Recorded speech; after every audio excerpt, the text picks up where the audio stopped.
Welcome back to the deep dive. Today we are opening up a file that is, and I really don't use this phrase lately, a bit of a brain breaker. It's a big one. It's a big one. We're looking at a figure who, for probably 99% of the population, is a movie monster.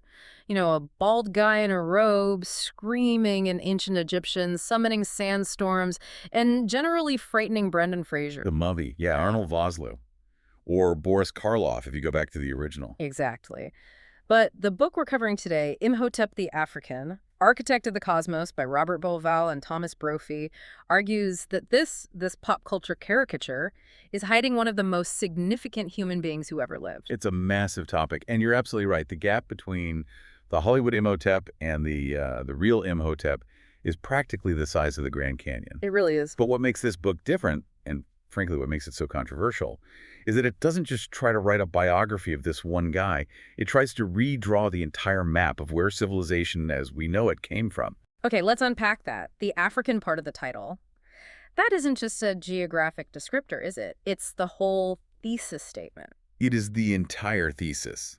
The central argument here is that the genius of ancient Egypt, the astronomy, the incredible architecture, what they call the star science, it didn't just spontaneously generate on the banks of the Nile. Right. It didn't just pop into existence fully formed. No. Bauval and Brophy argue that it came from much, much further south and much further back in time.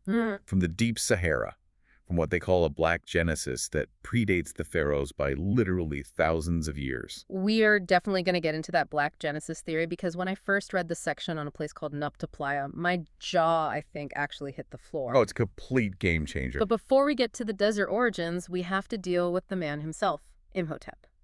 As I said, my mental image is Boris Karloff. It's the 1999 movie. Why did Hollywood zero in on this specific historical figure to make their supervillain? Well, I think it's because he represents this kind of, this arcane power. In the movies, he's a sorcerer, a magician. In reality, he was a polymath.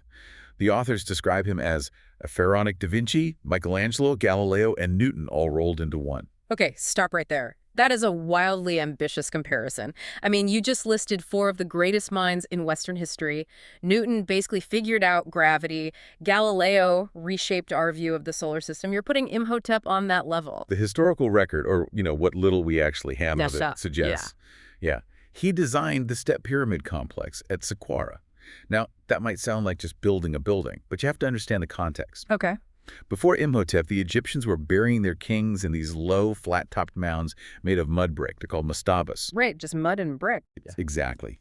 Imhotep invents monumental stone architecture from scratch. He figures out how to quarry, transport, and stack limestone blocks 200 feet in the air, creating a staircase to the heavens. Yeah. That kind of engineering leap is, it's comparable to the Wright brothers going to the moon in a single generation. So he's not just an architect. He's the first architect in that sense, the first monumental builder. Arguably the first in human history, yeah. Yeah. But the book's title isn't just Architect of Saqqara, it's Architect of the Cosmos. And that implies something way, way bigger than just stacking rocks, no matter how skillfully. It does. And this is where we hit the first major hurdle in this whole investigation, right? For a guy who supposedly did all this, invented architecture, revolutionized medicine, tracked the stars, we have almost no contemporary paperwork on him. It's maddening. This is the ghost in the record concept the authors talk about. Right. He's sort of the Jesus of deep antiquity.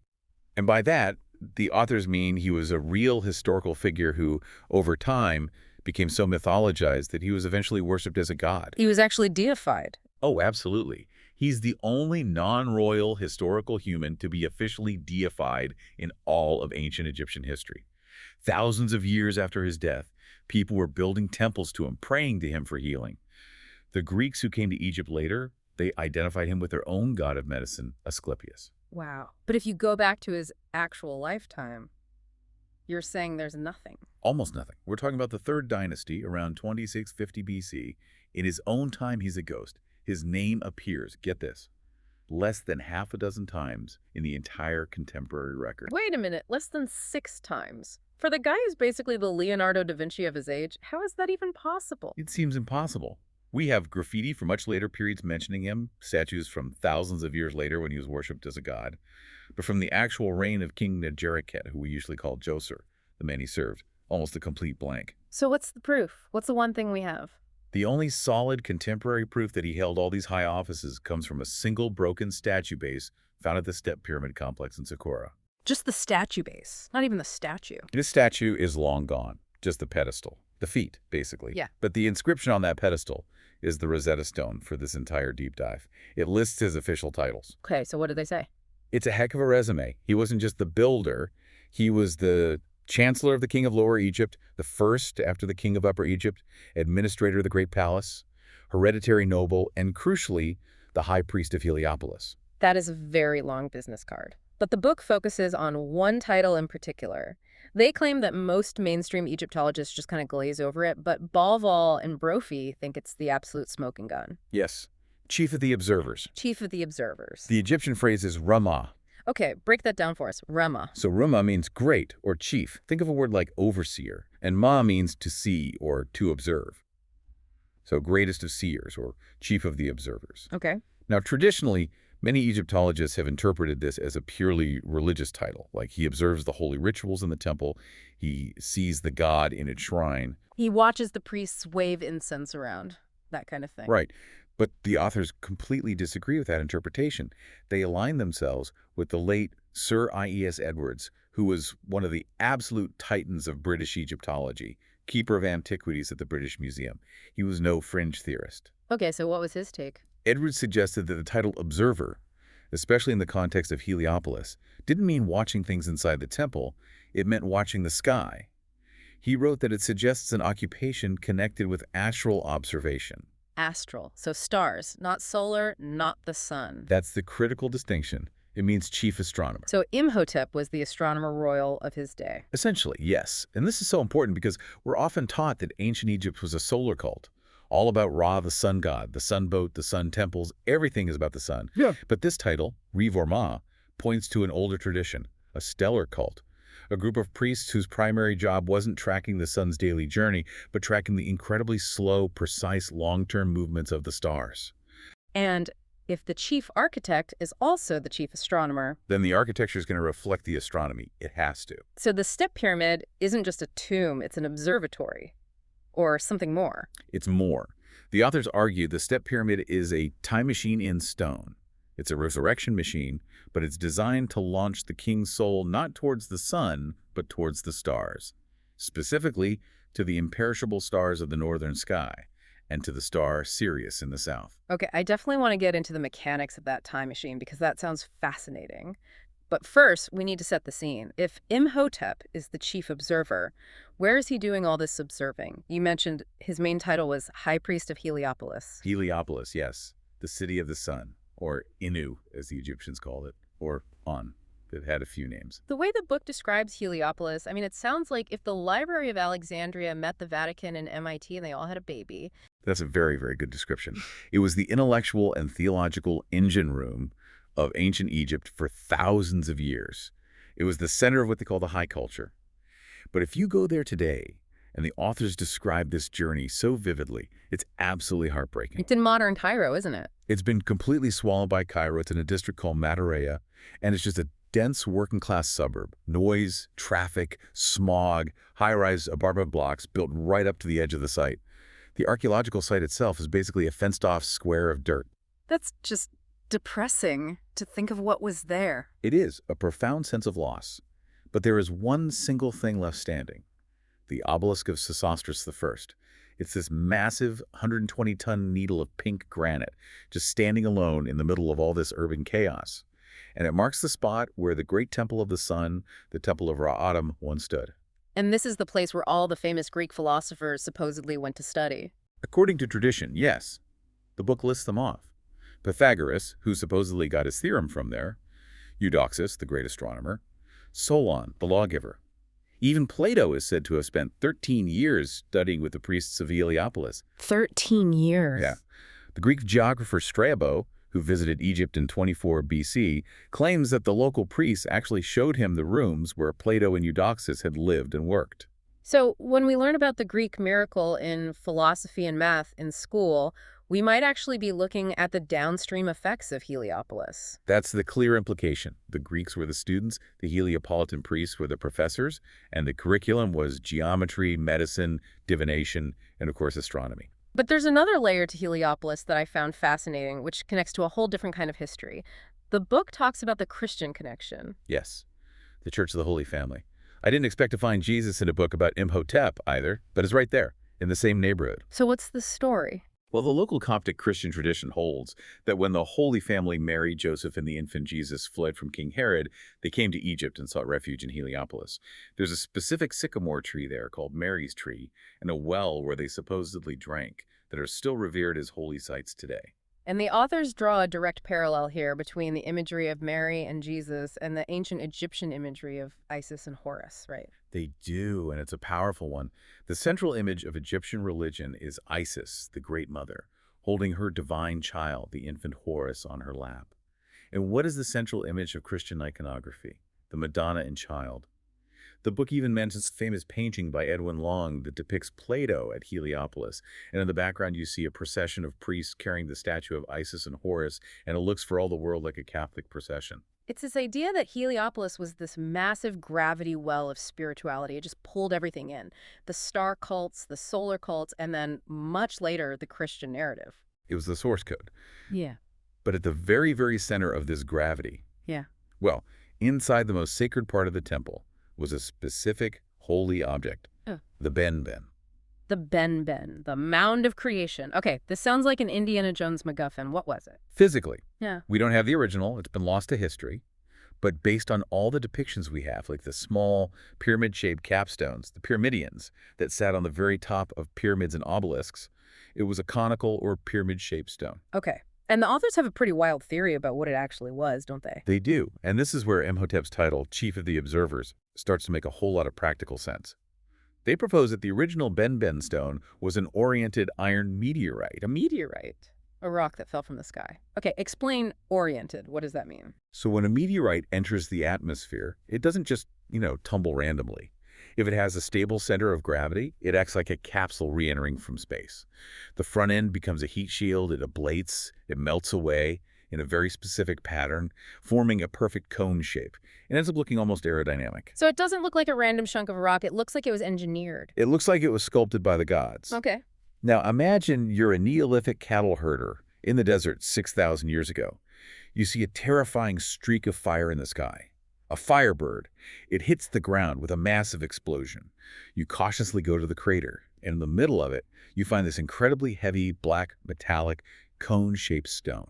It literally fell from heaven. You'd build a religion around it. You would absolutely build a temple around it. And the myth that's directly associated with the Benben stone is the myth of the Bennu bird. The phoenix. The phoenix.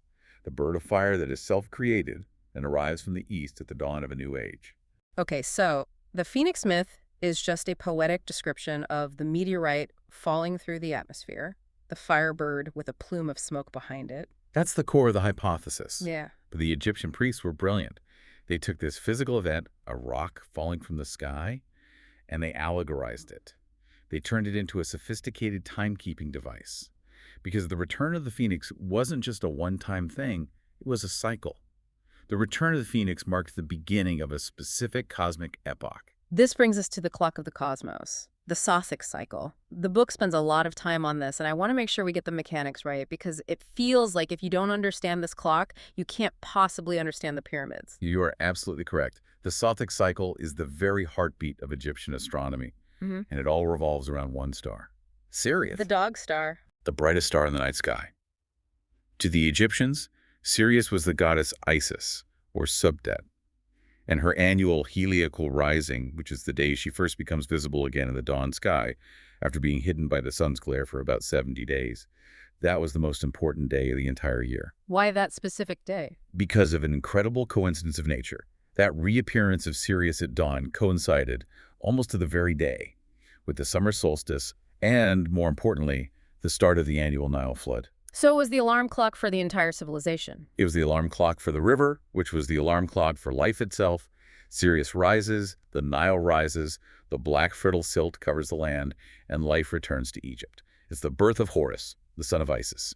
It's the moment of cosmic regeneration. Okay, that makes sense. But where's the problem? What's the clock part? The problem is in the calendar. The Egyptians had a civil calendar. It was very neat, very tidy. It was 365 days long, 12 months of exactly 30 days each, plus 5 extra epigomenal days for festivals at the very end of the year. Sounds pretty reasonable. It's very reasonable, but it's wrong. The actual solar year, the time it takes for the Earth to orbit the sun, is not 365 days.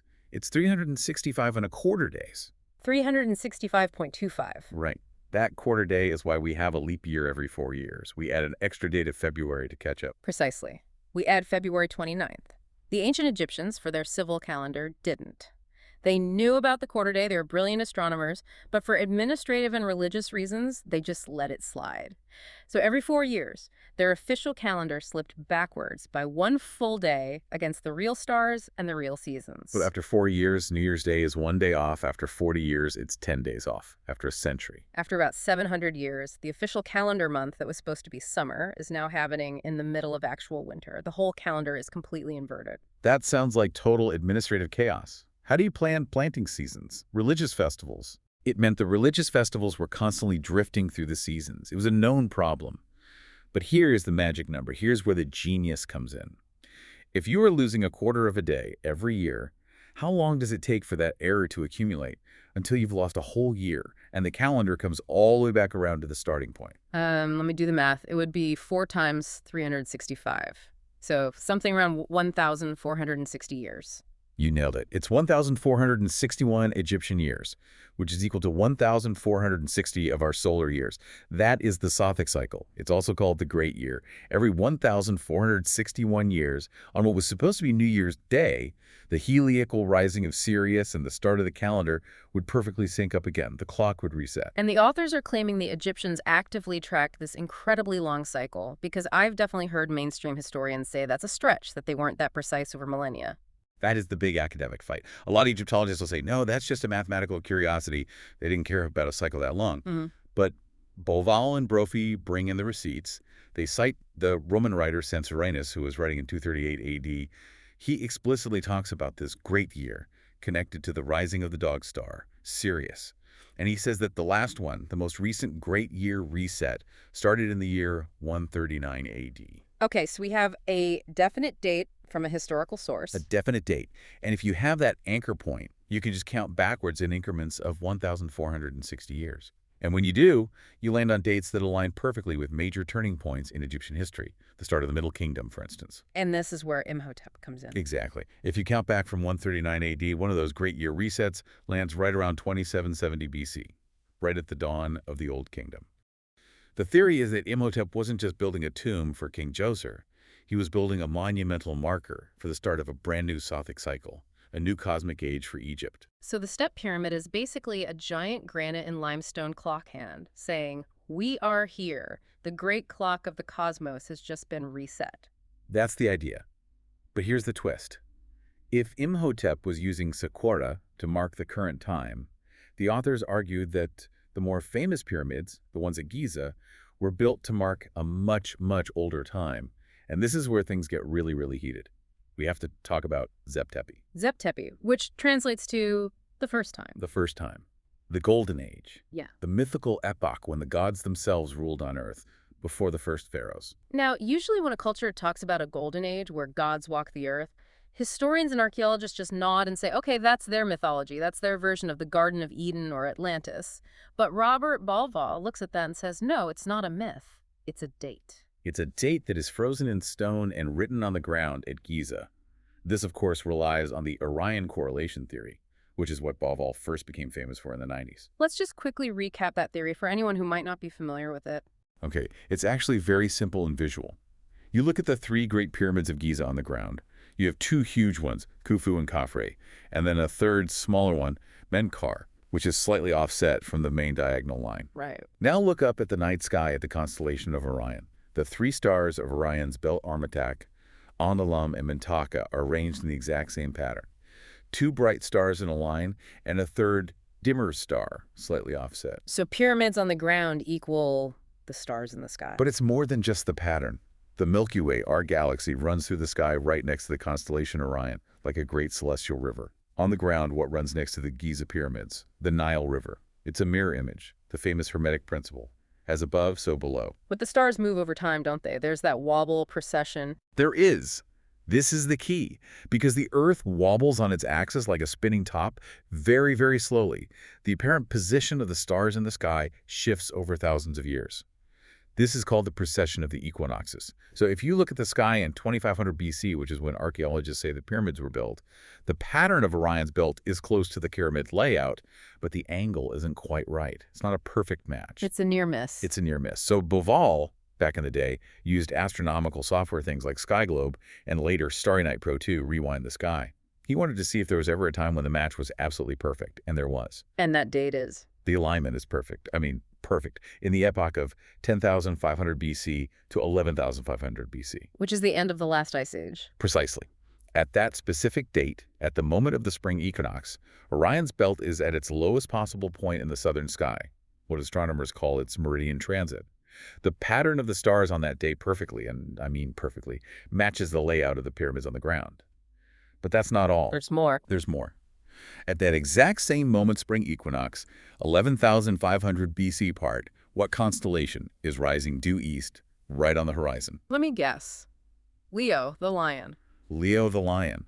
And what monument sits at Giza, staring due east directly at that spot on the horizon? The Great Sphinx, which has the body of a lion. So you have this perfect moment in time where the ground is a perfect map of the sky. The Sphinx is looking at its celestial counterpart, Leo. The pyramids are mirroring their celestial counterpart, Orion. But it only works in 11,500 BC. Okay, I have to play the skeptic here for a moment, because I can practically hear the world's archaeologists screaming, 11,500 BC. We were supposed to be hunter-gatherers. We were chipping flint and living in caves. We weren't building 6-million-ton monuments and mapping the precession of the equinoxes. Mark Lehner, who is the leading expert on the Giza plateau, his famous line is always, "Where are the pot shards?" That is the killer argument from the mainstream side. Lehner's point is simple.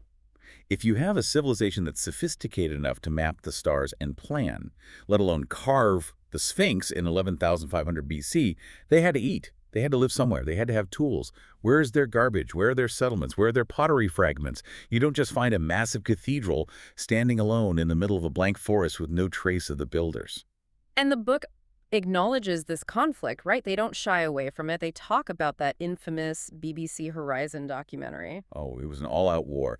Yeah. The BBC produced a documentary in the late 90s called Atlantis Reborn, which was basically a dedicated hit piece on Boval and Graham Hancock. They brought in astronomers who claimed Boval had flipped the star map upside down, that he was cheating the data to make it fit. They essentially called him a fraud on international television. That's a serious accusation. Did Boval just have to take that? No, he didn't. He took them to the Broadcasting Standards Commission in the UK, which is a serious government watchdog. And this is the part of the story that people always forget. He won. The commission officially ruled that the BBC had treated his theory unfairly and had misrepresented the astronomical evidence. The BBC was forced to issue a public apology. So the astronomy, the actual alignment, holds up to scrutiny. The alignment is real. The debate isn't about the alignment anymore. It's about what it means. Does it mean the pyramids and the Sphinx were actually built in 11,500 BC? Or does it mean they were built much later, in 2,500 BC, by pharaohs like Khufu to commemorate that ancient date of 11,500 BC? So maybe Khufu built them, but he was intentionally pointing back to this sacred first time. That's the softer version of the theory. But in this book, the authors go much further. They want to directly answer Mark Lander's devastating question. Where are the pot shards? And their answer is radical. They say they aren't at Giza. They're hundreds of miles away in the desert. Okay, this is the big pivot in the book. This is where we get to the African origins. If the civilization that dreamed up Giza wasn't on the Nile in 11,500 BC, where on Earth was it? It was at a place called Nabta Playa. Take us there. Where is Nabta Playa? It's deep in the Nubian Desert, what used to be called the Western Desert. It's about 100 kilometers west of Abu Simbel, near the Sudanese border. Today, it is a hyper-arid wasteland. I mean, it looks like the surface of Mars. It's one of the driest places on Earth. But it wasn't always like that? No. About 10 to 12,000 years ago, during what's called the Holocene wet phase, the African monsoon rains moved much further north. The Sahara was green. It wasn't a desert. It was a savanna, dotted with lakes and teeming with life. Gazelles, giraffes, elephants. And people. And people. A lot of people. Cattle-herding cultures. And what the archaeologist Fred Wendorf, who discovered the site, found there, it changed everything we thought we knew about prehistory. He found what is essentially a mini Stonehenge in the middle of the Sahara. A stone circle in the desert. A stone circle, yes. But also megalithic alignments, burial mounds with cattle sacrifices, underground chambers. And the dating puts it around 5,000 to 6,000 BC, maybe even older for the earliest settlements. That's thousands of years before the first pharaoh, thousands of years before Stonehenge or the pyramids. So long before Imhotep, long before anyone on the Nile was doing anything like this, there were people in the Sahara arranging massive stones to align with the stars. Yes. And they weren't just piling rocks randomly. The authors do a deep dive on the main calendar circle at Nabta Playa. It's a small circle of stones, but it has a sight line, a kind of gateway, that points directly to the rising of the sun on the summer solstice. The same summer solstice that signals the beginning of the Nile flood. The exact same one. And there are other alignments. There are groups of standing stones or steel that seem to track the rising of key stars, including the stars of Orion's belt. So the star cult, the obsession with Orion, it didn't start in Heliopolis with Imhotep. It started off there in the desert with these cattle herders. That is the Black Genesis. That's the core thesis of the book. The idea is that these sophisticated cattle-herding black African people in the Green Sahara developed a complex society based on tracking the stars to predict the vital monsoon rains. They worshiped the cow, which later becomes the Egyptian goddess Hathor. They were the original observers. And then the climate changed again. The music stopped. The rain shifted south. The desert returned and the lakes dried up. And these people were forced to migrate. So where do you go when the water runs out in the Sahara? You go to the only permanent water source there is, the Nile River. They move east into the Nile Valley. And they brought their science, their religion, their entire worldview with them. They brought the hardware and the software. The hardware was the knowledge of how to work with megalithic stone. The software was the astronomy, the knowledge of the Sothic Cycle, the reverence for Sirius and Orion. This really is a direct answer to the pottery argument, isn't it? Lehner asks, where's the predecessor civilization? And Bovell and Brophy say it's right there, 100 kilometers west, buried under the sand. Exactly. The civilization wasn't a city of stone houses and palaces yet. It was a semi-nomadic but highly sophisticated astronomical culture. Imhotep, then, is the culmination of that long migration. He is the descendant of those Saharan star watchers. He's the one who finally takes that ancient desert wisdom and fossilizes it, canonizes it into the massive stone structures of Saqqara and the Pharaonic state. There's a really cool detail in the book about an expedition the authors took themselves. They went out there looking for more evidence of this link between dynastic Egypt and the deep desert. Yes, with a researcher named Mark Borda, they went to a place called Gabel Uwainat, which is way, way out at the remote border of Egypt, Libya, and Sudan. It's the absolute middle of nowhere. And in these rock shelters, they found inscriptions. Not just prehistoric rock art. No, actual dynastic hieroglyphs. Yeah. From the Old Kingdom, mentioning expeditions to the land of Yam, trading for exotic goods. It proves that the early dynastic Egyptians didn't just forget about the desert. They were still traveling back into their ancestral lands. They were making pilgrimages. That paints a totally different picture of Egypt. We usually think of them as the civilization that clung desperately to the thin green ribbon of the Nile, terrified of the red land, the desert. But you're saying the desert was actually the motherland. It was the womb, the source. Let's talk about how this all connects to what the authors call the sacred landscape. Because another big theme in the book is that the placement of the pyramids isn't random. They are all part of one unified map. Right. If you just look at a map of the Memphite necropolis, that's the long stretch of desert west of modern Cairo that includes Giza, Vizier, Saqqara, Djoser. It can look like a random scatter of different pyramid fields built by different kings. But the authors argue it's a highly precise geodetic plan, a map of the heavens on Earth. Sightlines again. Precise sightlines. For instance, they talk about Letopolis.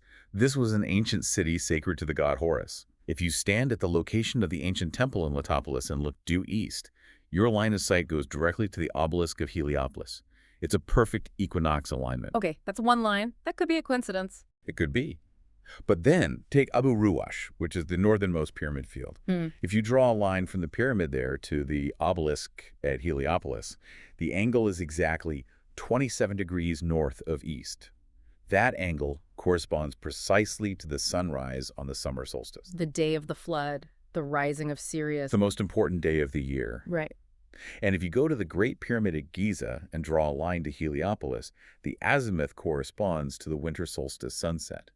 They're using the pyramids and temples as giant theodolites, as massive surveying markers to map out the entire solar year on the ground. But the book also spends some time debunking some of the bad math that's out there, right? I appreciate that they don't just accept every single alignment theory. They talk about the so-called Giza diagonal. Yes, this was a theory proposed by an Egyptologist named Hans Gödek. He claimed that if you drew a single diagonal line connecting the southeastern corners of the three Giza pyramids, that line pointed straight to Heliopolis. It's a very neat idea. It looks really good on a small-scale map if you use a thick pencil. But Boval and Brophy, being meticulous, checked the precise GPS coordinates. The reality is, the line misses the obelisk at Heliopolis by about 12 to 20 meters. 20 meters. In modern terms, that's pretty close. But in pyramid builder terms? In pyramid builder terms, it's a catastrophic failure. Oh. The Great Pyramid is aligned to true north to within 360ths of a single degree. These guys did not do close enough. If the line misses by 20 meters, it means the line was never intended in the first place. And the authors point this out to show that, in contrast, the Orion correlation is precise. It's not just geometric pattern seeking, it's based on specific astronomical moments. Speaking of Giza, we have to talk about the mound. We talked about the sacred Benben mound at Heliopolis, but the book says there is a primordial mound at Giza too.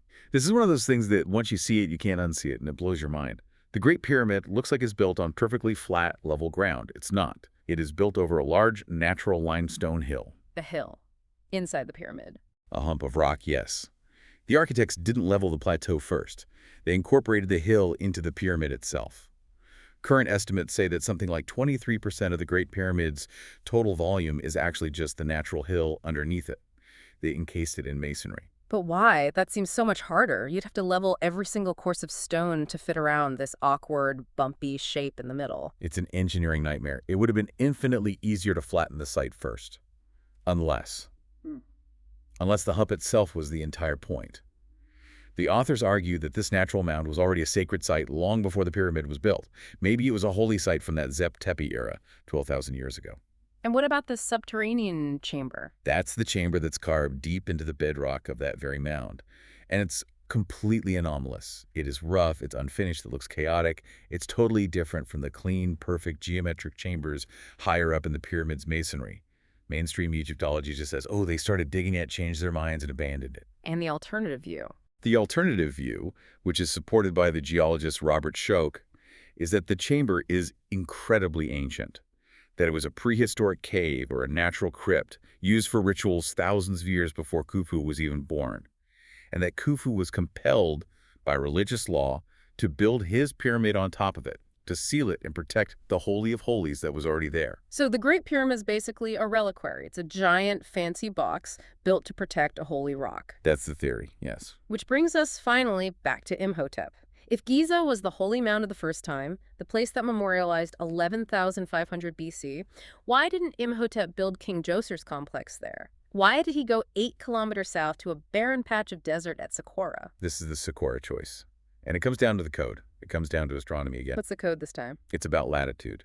The authors suggest that Imhotep wasn't just looking back at the first time, which was enshrined at Giza. He was looking at his own time, and he was looking forward. Remember the Sothic Cycle? The 1,461-year clock? The cosmic reset button. Right. Imhotep believed he was standing at the dawn of a new cycle. He needed a new cosmic engine for a new age. And Saqqara is located at a very specific latitude, where the stars of the Big Dipper, which the Egyptians saw as the thigh of a bull, would behave in a specific way relative to the horizon. They would graze the northern horizon but never set. They were the imperishables, the stars that never die. So Giza is the equinox and solstice clock, pointing back to the Golden Age. But Saqqara is the stellar immortality machine, focused on the eternal stars of the north. You've got it. Giza is about time, and Saqqara is about timelessness. And the unique design of the step pyramid, this vertical staircase to the sky, was literal. It wasn't just symbolic. It was a machine designed to launch the king's soul up into that specific region of the northern sky where death did not exist, to join the stars that never set. So Imhotep really was the architect of the cosmos. He wasn't just building a tomb, he was building a functioning spiritual engine for the king's soul based on a completely different astronomical principle than Giza. That's the big takeaway.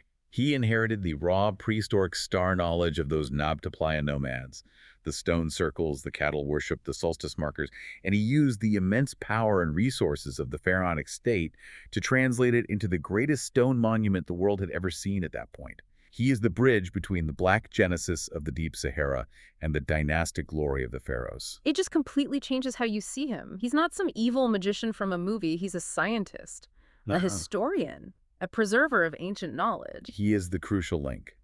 Without Imhotep, that deep African history of the Sahara, that knowledge, might have been lost forever. He was the one who encoded it in stone so it would last for eternity. So let's try to wrap this all up. We started this deep dive with a Hollywood movie monster. We've ended with a Pan-African scientific genius who connected the deep desert to the eternal stars. A genius who understood that the sky is a clock, a vast celestial clock. And if you build with stone, if you build big enough, you can essentially stop time. You can mark a moment forever. I think I want to leave our listeners with that final provocative thought.